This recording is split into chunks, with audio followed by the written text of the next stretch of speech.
नमस्कार। सरकारी नौकरियां, बैंक, एसएससी, रेलवे, शिक्षा, डाक विभाग समेत इन सरकारी विभागों में निकली है नौकरी। फौरन करें अप्लाई। सरकारी नौकरी की तलाश करने वालों के लिए हम यहाँ देश भर के अलग अलग राज्यों और सरकारी विभागों में निकली नौकरियों की जानकारी दे रहे हैं। इनमें से आप अपनी पढ़ाई के मुताबिक सरकारी नौकरी के लिए आवेदन कर सकते हैं। भारतीय डाक विभाग ने 10वीं और 12वीं कक्षा पास कर चुके युवाओं के लिए कई पदों पर वैकेंसी निकाली है।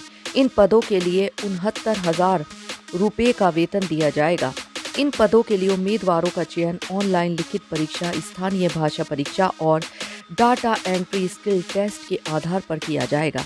यह भर्ती महाराष्ट्र पोस्टल सर्किल के लिए निकाली गई है। राजस्थान सरकार ने राष्ट्रीय स्वास्थ्य मिशन के तहत सामुदायिक स्वास्थ्य अधिकारी के 6,310 पदों पर प्रक्रियाधीन भर्ती प्रक्रिया में 1,500 अतिरिक्त पद जोड़ने का निर्णय किया है। अब सीएचओ के कुल 7,810 पदों पर भर्ती होगी। इसके लिए भर्ती प्रक्रिया जल्द शुरू होगी। राजस्थान लोक सेवा आयोग आरपीएससी अजमेर ने कई पदों पर नियुक्ति के लिए विज्ञप्ति जारी की है। उम्मीदवार 3 नवंबर 2020 तक संबंधित वेबसाइट के माध्यम से ऑनलाइन आवेदन कर सकते हैं। आवेदन ऑनलाइन मोड में ही किए जाएंगे। भारतीय डाक विभाग 2020 में भर्ती जारी पदों का विवरण।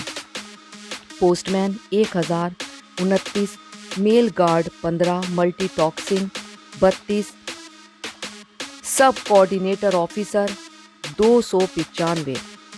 अधिक जानकारी आधिकारिक वेबसाइट पर अपलोड की जाएगी। आवेदन करने का तरीका। उम्मीदवारों को ऑनलाइन आवेदन पत्र और संबंधित दस्तावेजों की अपनी हार्ड कॉपी 24 नवंबर तक दिए गए पते पर भेजनी होगी। बिहार असिस्टेंट प्रोफेसर भर्ती अधिसूचना और एप्लीकेशन का ऑनलाइन लिंक पर उपलब्ध है। इन पदों पर भर्ती के लिए आवेदन करने से पहले उम्मीदवारों को अपनी पात्रता की जांच करनी चाहिए, यानी शैक्षिक योग्यता, आयु सीमा, अनुभव आदि। बीएसयूएससी भर्ती प्रक्रिया साक्षात्कार पर आधारित होगी और चयनित उम्मीदवारों को बिहार राज्य में कहीं भी नियुक्त किया जाएगा। 4,638 असिस्टेंट प्रोफेसर भर्ती के लिए जल्द करें आवेदन।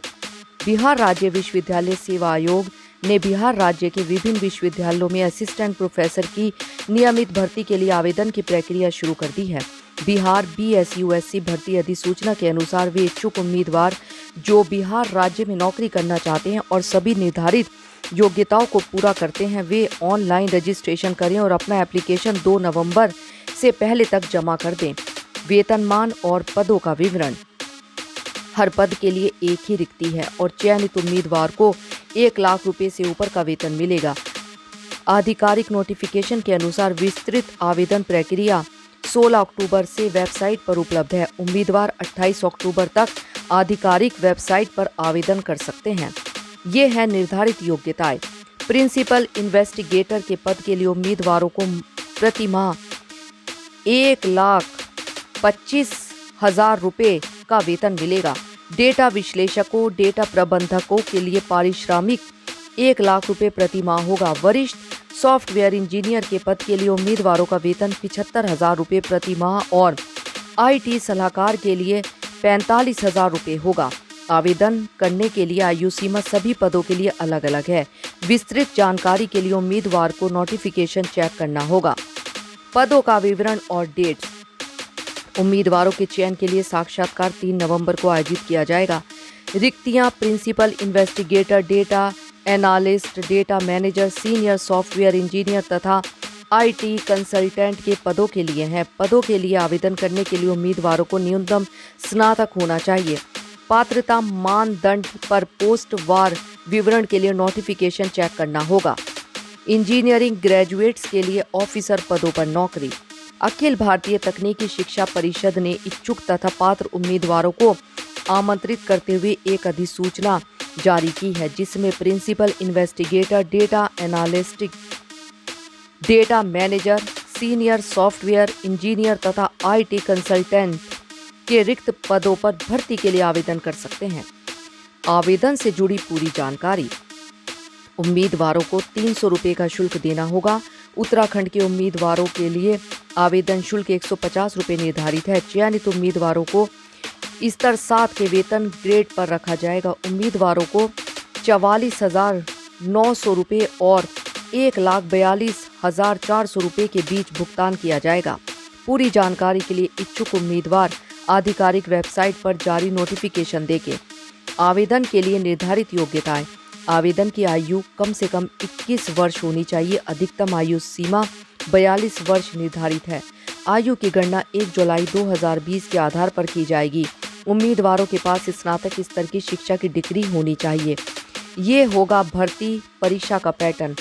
उम्मीदवारों को 100 अंकों के लिए 2 घंटे की परीक्षा देनी होगी। आवेदकों को शैक्षिक कौशल, अनुभव और विषय में ज्ञान के आधार पर असेस किया जाएगा। उम्मीदवारों को परीक्षा में प्राप्त अंकों के आधार पर शॉर्ट लिस्ट किया जाएगा। पास होने के लिए 45% अंक चाहिए होंगे। आरक्षित वर्ग के लिए मिनिमम पासिंग मार्क्स 35% है। असिस्टेंट टीचर के लिए पदों पर होनी है भर्ती। उत्तराखंड अधीनस्थ सेवा चयन आयोग ने विभिन्न विषयों के लिए सहायक शिक्षक के पदों पर भर्ती के लिए आवेदन आमंत्रित किया है। आवेदन प्रक्रिया शुरू हो गई है और 4 दिसंबर तक खुली रहेगी। उम्मीदवार 12 दिसंबर तक शुल्क का भुगतान कर सकते हैं और लिखित परीक्षा अप्रैल 2021 में आयोजित की जाएगी। भर्ती प्रक्रिया के माध्यम से कुल 1431 पदों को भरा जाना है। अप्रेंटिस पदों के लिए करें आवेदन। नॉर्दर्न कोलफील्ड लिमिटेड NCL की आधिकारिक वेबसाइट पर ऑनलाइन आवेदन शुरू किए गए हैं। ऐसे सभी उम्मीदवार जो अप्रेंटिस पदों के लिए आवेदन करना चाहते हैं वे nclcil.in पर ऑनलाइन आवेदन कर सकते हैं। ऑनलाइन आवेदन प्रक्रिया 15 नवंबर 2020 तक जारी रहेगी। सैनिक स्कूल गोलपारा असम ने PGT और TGT पदों की वैकेंसी के लिए आवेदन आमंत्रित किए हैं। इच्छुक उम्मीदवार सैनिक स्कूल गोलपारा असम भर्ती 2020 के लिए निर्धारित आवेदन प्रारूप के माध्यम से 30 अक्टूबर 2020 तक या उससे पहले आवेदन कर सकते हैं। PGT और TGT पदों के लिए योग्यताएं। PGT मैथमेटिक्स गणित में पोस्ट ग्रेजुएट मान्यता प्राप्त विश्वविद्यालय से B.Ed योग्य, CTET स्टडी डी ग्रेजुएट और न्यूनतम 50% अंकों से पोस्ट ग्रेजुएट। TGT अंग्रेजी में ग्रेजुएट मान्यता प्राप्त विश्वविद्यालय से B.Ed योग्य, CTET स्टेट डी न्यूनतम 50% अंकों के साथ ग्रेजुएशन। इस जानकारी के साथ करें आवेदन। अनारक्षित कैटेगरी के पुरुष उम्मीदवारों के लिए आवेदन शुल्क 500 रुपये है, जबकि आरक्षित उम्मीदवार और महिला कैंडिडेट्स के लिए आवेदन शुल्क 100 रुपये है। एप्लीकेशन फीस ऑनलाइन जमा की जा सकती है। ऑनलाइन आवेदन 5 अक्टूबर से शुरू हो रहे हैं, जबकि आधिकारिक वेबसाइट पर आवेदन करने की लास्ट डेट 3 नवंबर है। आवेदन के लिए निर्धारित योग्यताएं। पोस्टमैन तथा मेल गार्ड के लिए पदों पर आवेदन के लिए उम्मीदवारों को किसी मान्यता प्राप्त बोर्ड से 12वीं पास होना है और मराठी भाषा का जानकार होना अनिवार्य है। आयु सीमा 18 से 27 वर्ष निर्धारित है। मल्टी टॉक्सिंग पदों पर मराठी भाषा के जानकार 10वीं पास उम्मीदवार आवेदन करते हैं। इन पदों के लिए आवेदन की आयु सीमा 18 से 25 वर्ष है। आयु की गणना 3 नवंबर 2020 के आधार पर की जा सकती है। जारी पदों का विवरण। Postman 1029, mail guard 15, multi tasking 32, multi tasking sub coordinate office 295, कुल 1371। 10वीं 12वीं पास के लिए शानदार मौका। ये होगा चयन का माध्यम। उम्मीदवारों को 2 ऑनलाइन परीक्षाएं पास करनी होंगी। पेपर 1 और पेपर 2 के प्रदर्शन के आधार पर ही उम्मीदवारों को दस्तावेज सत्यापन के लिए शॉर्टलिस्ट किया जाएगा। उम्मीदवारों को दस्तावेज सत्यापन के समय ही अपने पसंद के मंत्रालयों, विभागों, उनके द्वारा प्रयोग किए जाने वाले संगठनों की वरीयता देनी होगी। आवेदन के लिए उम्मीदवारों के पास इंजीनियरिंग की एक प्रासंगिक स्ट्रीम में डिग्री होनी चाहिए। 2 साल के कार्य अनुभव के साथ 3 वर्षीय डिप्लोमा रखने वाले उम्मीदवार भी आवेदन कर सकते हैं। केंद्रीय लोक निर्माण विभाग CPWD और केंद्रीय जल आयोग के अधिकांश नौकरियों के पदों के लिए अधिकतम आयु 30 वर्ष निर्धारित है। आरक्षित वर्ग से संबंधित आवेदकों को सरकार के नियमों के अनुसार अधिकतम आयु सीमा में छूट मिलेगी।